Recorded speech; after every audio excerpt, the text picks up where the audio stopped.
Can you elaborate? Are we expressing doubt that that is Zaltico?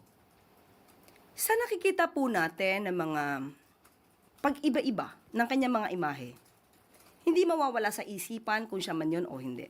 But still, sasagot po tayo. At ang nais lang po natin ay tapusin niya ang kanyang salaysay.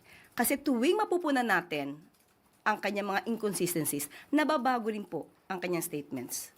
So makikita niyo po yung mga pabago-bagong statements mula video 1, 2, 3 hanggang 4 and 5. Can you point out some of the inconsistencies you've spotted so far from video 1 to video 4 or 5? Unang-una,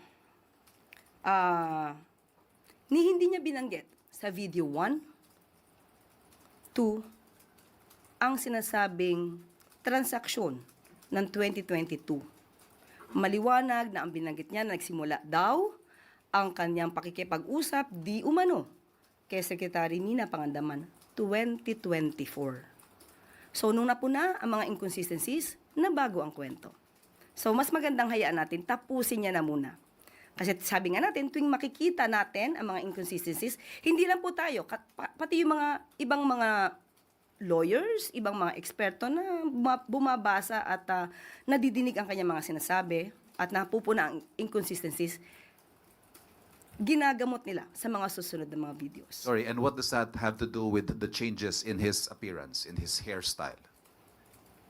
Kung isang araw lang itong ginawa, hindi dapat nababago ang itsura. So it means, lumalabas. Iba-ibang araw ito ginawa. At malamang ay bumabase sila sa reaksyon ng tao.